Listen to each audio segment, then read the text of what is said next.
Assalamu alaikum, Dr. Zakir Naik. My name is Adnan Jahangir. I'm a medical student and I'm an atheist, but this lecture has convinced me otherwise that Assalamu alaikum is one of the best greetings. My question is, how... No, you're an atheist or a Muslim? No, I'm a Muslim. I'm an atheist, ex-Muslim. You were a Muslim, now you're an atheist. Okay, brother, go ahead. All right. My question is of two parts. First one, what is the stance of Islam on evolution? And two, what is the stance of Islam on apostates?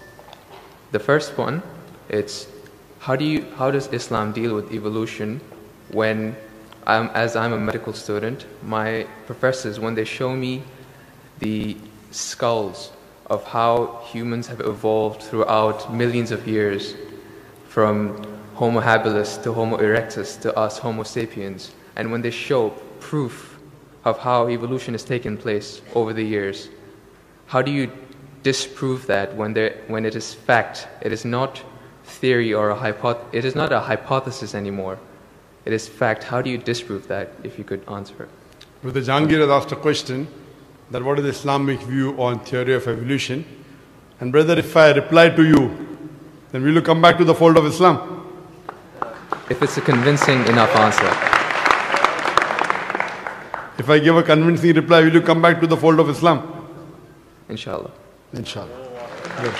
Brother Jahangir has asked a question. He said you are the Muslim and now he's an atheist. And he asked what is the view of the theory of evolution? For complete, you can refer to my talk on Quran and modern science, which covers in the question and answer session theory of evolution. As far as the question on theory of evolution is come, there is no book so far that I have read which talks about fact of evolution. Theory of evolution means the theory. And when we talk about theory of evolution, we start thinking of Charles Darwin. He wrote a book called The Origin of Species. And in that book, he says that he went on a ship by the name of HMS Beagle, and he went on an island by the name of Calotropis, and there he saw birds pecking in niches. Now, depending upon the niches, the holes they pecked, the beak became short and long. Based on this observation, he propounded his theory of evolution. He propounded his natural selection. And Charles Darwin, he wrote a letter to his friend Thomas Thompson in the 19th century. And he said that I do not have proof as far as my theory of evolution is concerned. There are missing links. But because it helps me in rudimentary organ, it helps me in classification, I have propounded this theory. That's the reason when we were in school, if we had to tease any of our friends, we used to call him that you are the missing link. If you were present, Darwin's theory would have been proved right, indicating that he's a monkey. We used to fool around. So there is no proof regarding Darwin's theory at all. It's a theory, it's not a fact. Now in most of the schools, they teach Darwin theory as though it's a fact because they don't have any alternative. Because of that. But no scientist at all can say for sure. Yes, there are many scientists who support Darwin's theory. But as far as recent times are concerned, most of the scientists today they do not agree with Darwin's theory. As far as you talked about the 4 waves of hominoids. First was the Iceman, then was the Neanderthal man, then was the Cro-Magnon. All these that you find, there is no link between them. There is no link whatsoever. According to P.P. Grasse, who held the chair of the evolutionary studies in Paris Sorbonne University, he said, it is letting your imagination run too wild to assume, based on few studies on the vestiges, on the skeletons, to think that we have been created from ape. There is no link at all among all these 4. So Darwin propounded. Now many things of Darwin is correct.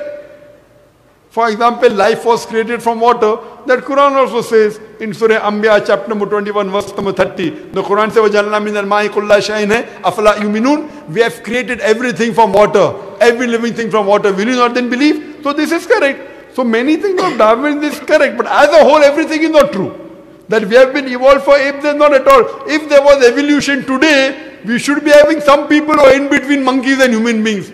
We don't find that in any museum. Brother Jangir, if it's true that we have species have been evolving, today we should find some species at least which are in between the human beings and the men. I would request the audio technician to increase the volume a bit. The audio technician, wherever he is, can you increase the gain please? Jazakallah. Jazakallah shukran. That will have less strain on my vocal cords.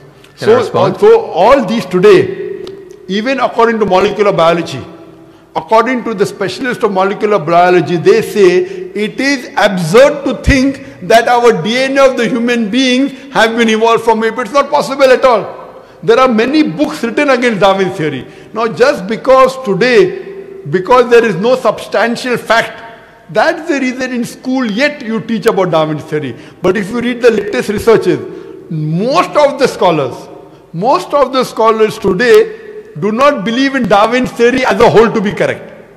No scientist today yet believes. Very few, there may be few.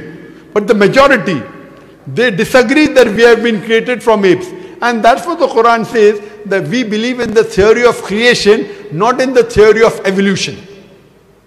The theory of creation, not the theory of evolution. Or rather, I should say the fact of creation. Hope that answers the question, brother. No. So where was the question? What did you not understand? What you say, it is true. It was true. 150 years ago, it was true. It's not Darwin's theory anymore. 150 years of research has said that it's not once. He was just the one who started the ideology of evolution. It has gone over loads, 150 years worth of research with the latest scientific advancements, that it's not what you're saying. When my professor shows me proof, it's not just from apes, which is completely certain. When you see proof how the common cold evolves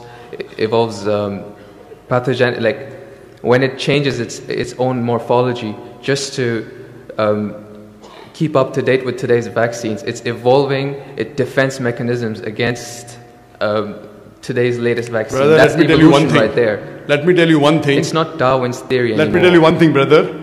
I am a medical doctor, and there are many researches being done. If it turns out to be a fact, it has to come in the medical college. It is in the medical college. I'm taught this in university. Sorry? I'm taught evolution in university. It's not in school anymore. I'm talking about medical. University, you learn about theories and researches. Even in medical, you learn about theories and researches. Once it becomes a fact, it comes into textbooks of medicine.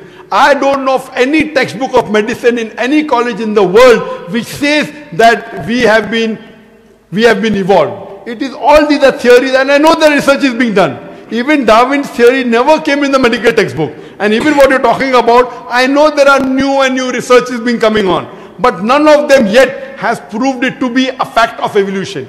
The statement by itself, theory of evolution, means it's a theory. So by English language itself, you don't have to be a researcher. When you say theory, it's a theory. When the theory becomes a fact, it changes, that thing changes into a fact. So by the basic you saying theory of evolution, it means it's an hypothesis.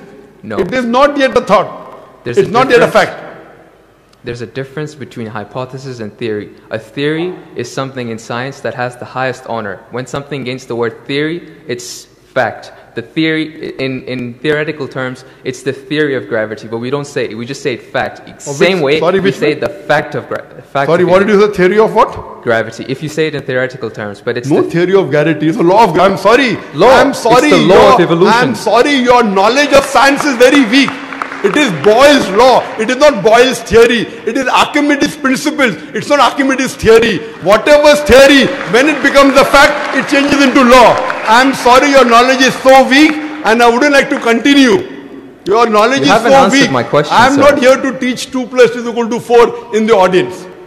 In the question and answer session, you ask a question, I give the answer. If you like it, you keep it. If you don't like it, you throw it. Okay, just the thing is that if your knowledge is so weak, you're saying theory is the highest thing in science. I'm sorry, you're absurd. I'm a medical doctor. Theory is the highest thing in science. I'm very sorry, brother. If someone I'm Jangir, brother. I'm very sorry. Theory is never the highest thing in science. If you think just because you're going to a university or coming to fool the people here, I'm not. I'm totally sorry. Theory, if it becomes a fact, and if the theory becomes a law, it may reach a high standard. But theory by itself, it's a theory, it's a hypothesis. Once it gets converted, it becomes a law, it becomes a fact.